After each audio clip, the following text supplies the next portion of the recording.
Hi everybody, welcome to Inner Works. I'm Tommy, and today I want to share with you all the things I did to raise my vibration when I first started my spiritual journey. Let's get right into it.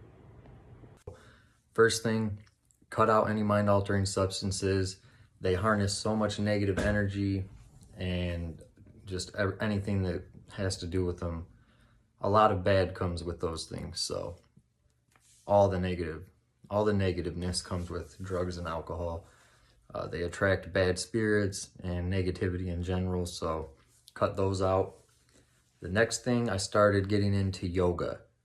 Now, I didn't get very deep into yoga, but I did notice while I started doing it, I really felt amazing. I was more flexible. I wouldn't have as many aches and pains, more agile, but also it releases trauma and other pent up emotions and stuff like that we've been holding in for a long time. So yoga was a really good one for me. Working out, I started working out. When you look good, you feel good, it just all goes in together. So you have to work on your mind and your body. And so that one was really important for me. It really helped me a lot. I did a water fast. I did a 3-day water fast and a 5-day water fast. And those were really cool. It definitely takes a lot of discipline, but it gives you a whole new relationship with food. And once you start looking into what our food is doing to us, all the processed foods, the ultra processed foods and the sugars and things like that, it really just made me want to stop living that type of lifestyle, especially after cutting out drugs. You start, looking at your life like, okay, I cut these out. Now what else am I doing that isn't healthy for me? So that was a big one. The water fasting was actually very enlightening, and you mix that with prayer and it can really work some miracles in your life. Another one is fruit fasting or a raw fruit and vegetable diet. I was able to do that for 7 days, and I did that probably 3-4 times, and I really like that one. So what made me want to do the raw fruits and vegetables diet was actually I watched a gentleman do it, and he did it for, what did he do it for? 30 days. And he said when he got to about 25 days, his dreams started getting so vivid, and that people that had passed on, his loved ones, would actually come visit him in his dreams, and they'd have conversations just like I'm having with you. He'd remember it all. So I never got to that point yet, but I do plan on doing it. And what really made me want to do that is because I've lost a lot of people that were close to me, and I was hoping I could have some conversations with them in my dreams, get some visits. So I completely just changed my diet anyways after that. I haven't ate fast food in forever, whole foods and things like that. But usually around the summertime, I'll do the fruits and vegetables only, and it makes you feel amazing. I can't even probably think of all the benefits of doing that, but I can tell you that your body odor doesn't smell. And this might be a little weird, but even my poop didn't stink. It didn't have a smell to it. It was wild. So I took a vow of silence for 7 days. I didn't talk at all. And that made me just realize that people in general say a bunch of nothingness. People just talk to talk. And our words, they kind of have a lot to do with our reality and what we make our reality. So I want to be very mindful of what I say, and that made me have more discipline with that. Oddly enough, at the same time I was doing the vow of silence, I ended up getting bitten between my toes by a spider, and I had to go to the hospital because the veins in my legs were turning black, and it was running all the way up my thigh to my groin area. So they ended up putting me on IV antibiotics and keeping me for 3 days. And the nurses probably thought I was the weirdest person ever because I still wouldn't talk. I was texting and showing them the messages, But it is what it is. I made it through it. That was pretty cool. I got more involved in nature, taking walks in nature, things like that. I got into, also what comes with the nature is hugging trees. I did that. I still do it. It's actually good. You can build a relationship with a tree. You can ask it questions. I don't know if people are hip to that, but you can actually build a friendly, like a friendship with a tree, and you can ask it questions, and it will come to you in your dreams, and it will tell you things that you need answers to. So also grounding, I would sit next to trees and grounding. You know, trees are very spiritual. They've been around forever. They're so knowledgeable. So it's good to build a connection with trees. And also hugging trees will release oxytocin, the same thing that same chemical your brain releases while having sex. I journaled about my dreams. That was really big because sometimes I have problems remembering them. If you sit up right out of a dead sleep really fast, you're more likely to forget your dreams. I wanted to remember them, so I started not jumping up out of bed, and then would try to journal as soon as I woke up and remembered them. Stop smoking cigarettes. That kind of goes along with the drugs too, but just replacing old negative habits with healthy ones. I got a completely new group of friends, and right now I'm getting a completely new group of friends again. All the same people, even though they were good people, they weren't necessarily good for me. So my circle's very small, and I'm okay with that. Some of the closest people to me, I had a very good friend pass away just before Christmas this year, so my circle's just getting smaller and smaller, but God has a way of working that thing out, or the universe has a way of working those things out and bringing the people in your life when they, need to be there, and taking them out when they need to be there too. I started working with gemstones, working with a lot of different gemstones to open up and balance my chakras and for protection and other things like that. This was a big one. I stopped listening to rap music. I'm a big fan of rap. I grew up listening to it. Tupac was my favorite while I was growing up. And even though I love it and not all of it's bad, I mean, let's face it, the message that they bring is not very peaceful. Most of them talk about the same thing: money, disrespecting women, jewelry, who's got the fastest car, guns, shooting people, selling drugs, doing drugs. So it just makes sense not to have that in your life if you're trying to build your vibration up high. It's all low vibrational.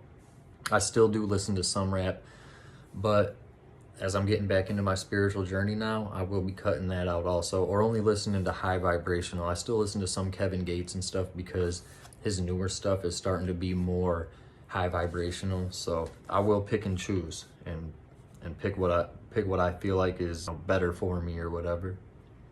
And while I cut out the rap music, I replaced that with healing tones. I would sleep to them, listening to them in my car, or I would listen to like podcasts or my spiritual influences on YouTube. I would just switch music with that.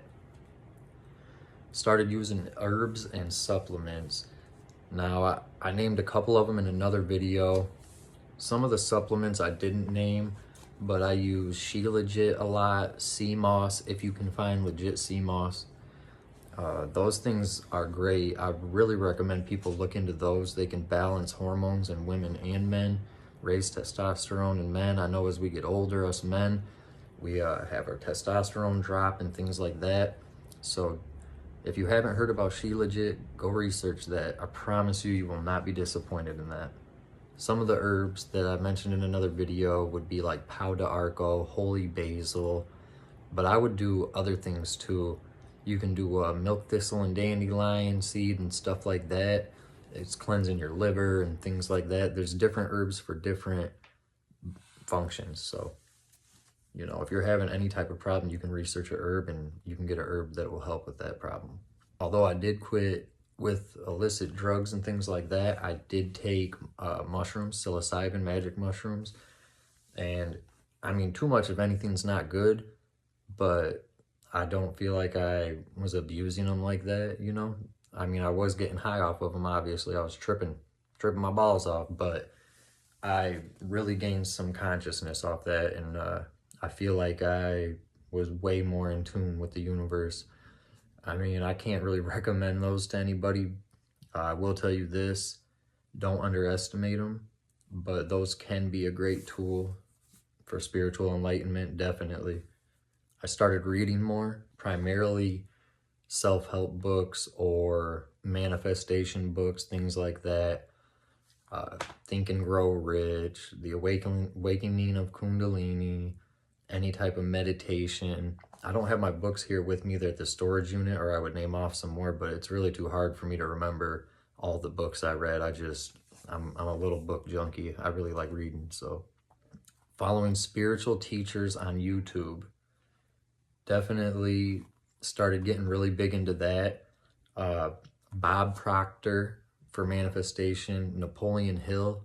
If you guys don't know who Napoleon Hill is, I really recommend going and checking him out. Napoleon Hill did was he studied the famous, most powerful people in the country, Andrew Carnegie, Henry Ford, people like that.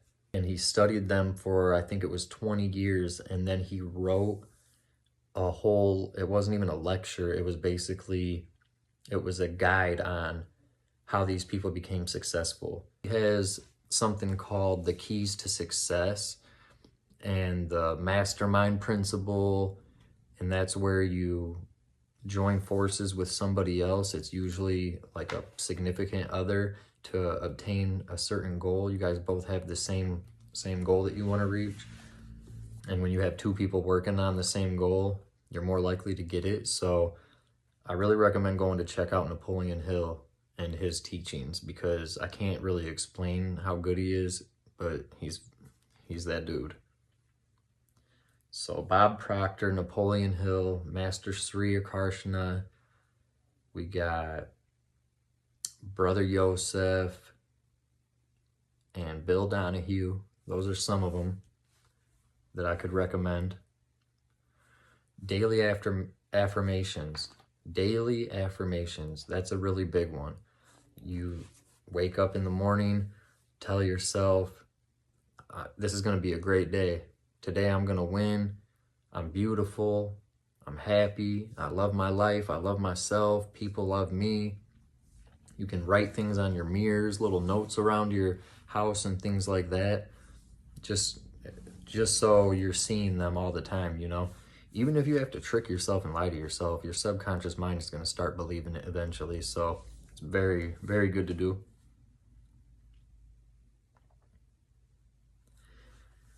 And another thing is, I can't speak for everybody, but I know at least myself, I have so much programming and conditioning that without even knowing it, we just have a lot of negative thoughts all day long, even if it's not about yourself, but negative self-thoughts and just negative thoughts in general.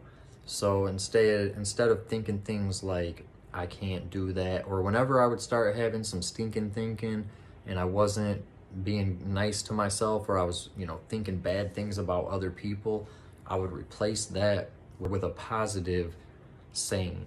So, and even if I wasn't thinking negatively, if I was just bored in my head thinking of nothingness, I would say something like, I'm so happy and grateful now that money comes to me in increased quantities through multiple sources on a continuous basis. You can switch that with love or whatever you want to aim towards, you know what I mean? But that's very important, because we really have negative thoughts all the time. And I think it's really important to replace those with something positive. Made a gratitude list. My life started changing after I did that. I wasn't in the best position. Like I said, I wasn't living right. I got off the drugs, and obviously I was kind of restarting my life. And the gratitude list really, I started receiving blessings after that, because I started thinking, I got a roof over my head. I have food. I have a job. And funny enough, the job I had making the least amount of money, I was the happiest at, because I was around good people and I had time to go work on myself. When I'm making better money doing what I do in the summertime, doing construction, concrete, I don't have time for myself. I don't have time to work on myself. So that was a big change for me that I never gave myself, and it really worked out in my favor. So I started making this gratitude list, and and I was really thankful for these things. And once I was really, putting that out in the universe that I was thankful, I started getting better things. I started, accumulating more money, was able to buy a better car, and quickly too. So it was all working out in my favor. Started using the 369 manifestation and being consistent with things. If you don't know what the 369 manifestation method is, you can look that up, but basically you write something down 3 times in the morning, 6 times in the afternoon, 9 times at night, and you just do that every day. I don't know if it's better really to switch up what you write down or to write the same thing down. I've got mixed reviews on that, because sometimes I've heard that, you don't have to keep praying the same thing because they hear you. It just takes a minute to get up there and get back to this realm. So, but you can find out what works for you, really. The last thing I want to talk about, and it has to do with the gemstone that I didn't say anything about in my gemstone video, is moldavite. So if you don't know what moldavite is, go look that up. And I'm pretty sure it comes from a meteor, and this stone is crazy. So I had a black tourmaline necklace, and I had the moldavite in a little case it could go in, a little glass round case. It was just a little stone, and what that does is it kind of speeds up manifestation, but it also speeds up anything that's going to happen in your life. And it might not be all good things, but if somebody needs to leave your life, or if something needs to happen in your life, it's going to speed that process up, so things can happen very quickly, and it might feel like the whole world's coming down on you. Moldavite worked great for me. I mean, I'm used to, maybe not that I'm used to, but I like an obstacle. You know what I mean? I like a challenge. So all these things were getting thrown to me at life, but I was kind of expecting it, and I trust the universe, so I wasn't too harsh on myself about anything, and I just went with the flow. So the moldavite, actually, if you know anything about that, when it's done doing its job with you, it leaves you. You'll lose it, someone will steal it, you'll hide it and forget something.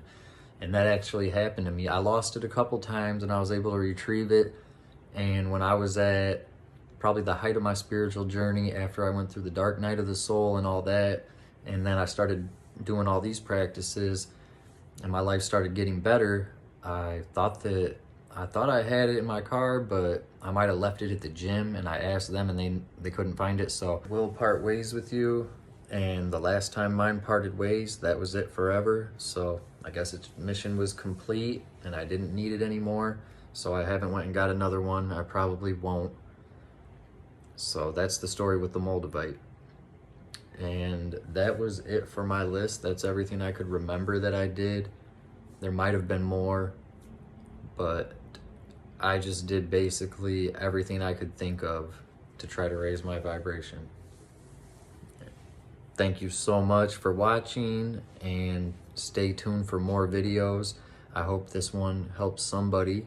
I hope somebody going through their spiritual awakening can use some of these, raise their vibration, and can do wonderful things with it. So thank you again for watching, and we'll see you guys next time.